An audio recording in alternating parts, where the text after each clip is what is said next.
Ayan, for today's video mga kabebe, gumawa ako ng carrots and cucumber salad. Ayan. Gusto nyo bang malaman kung paano gumawa nito? I will show you. Ayan. Sarap, sarap, sarap niya. As in, ang sarap. Try nyo na din mga kabebe. At ito na nga yung mga kailangan, carrots, cucumber, at saka ating mga condiments. Ayan, papakita ko sa inyo mamaya kung ano ang mga condiments na yan. Ayan.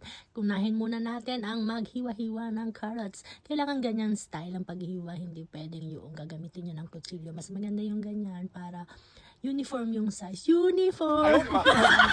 Ayan, marami na tayong nalalaman sa kakapanood ng ating mga vlog at kung kani-kaninong mga vlog na nakakatulong sa ating pagba-vlog. And thank you for watching mga kabebe.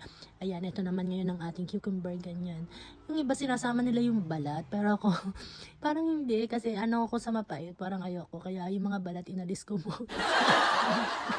Ay, ganyan, yun lang yung ginamit ko. Ayan, hiwa-hiwa-hiwa lang. Ganda siya, masarap siya. Try nyo din mga kabebe. Mag-e-enjoy kayo sa lasa. As in, mag-e-enjoy kayo. Pero ako, experiment ko yung condiments ko. Experiment ko lang yan. Hindi talaga yung sa gayang-gaya ng mga condiments na ginamit ng ating mga napanood sa vlog. At wag kayo seryoso ako naghihiwa habang umunguya ako ng natirang carrots.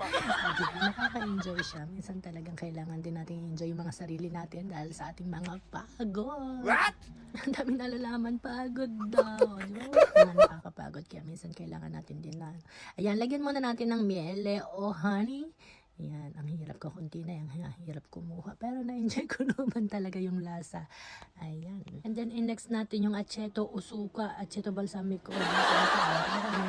Tulong naman sa akin. Iyan ko naman. Iba ko lang para ano. Ayan, meron pa rin glasata. Pero ano siya, aceto pa rin siya or suka pa rin siya. May ibang flavor lang siya, diba? And then next natin yung ating apple cider vinegar o aceto de mele, apple cider vinegar, yan na yan. Diba? Seryoso talaga ako. Ayan, matcha! Nilagyan pa natin ng matcha. Diba kanya-kanyang experiment din lang ng condiments na ilalagay. And then, ang ating sali or salt. Ayan, ikot-ikot-ikot lang. At pagkatapos nga yan, hahalu-haluin na natin. Takpan natin. Diba? Ayan, pagkatakip natin, ay shake, shake, shake, and shake, shake, shake. Ayan.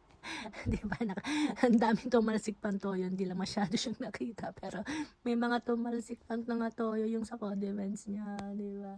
Ayan, try na natin mga kabebe. At ito na nga ang unang subo. Ang sarap. As in, try nyo din. Gawan nyo rin ang inyong experiment kung anong gusto nyong ilagay na condiments. By the way mga kabebe, kinulang ako ng inilagay na pepper. Pero after the video na ilagay ko naman yung pepper. Sorry, walang pepper.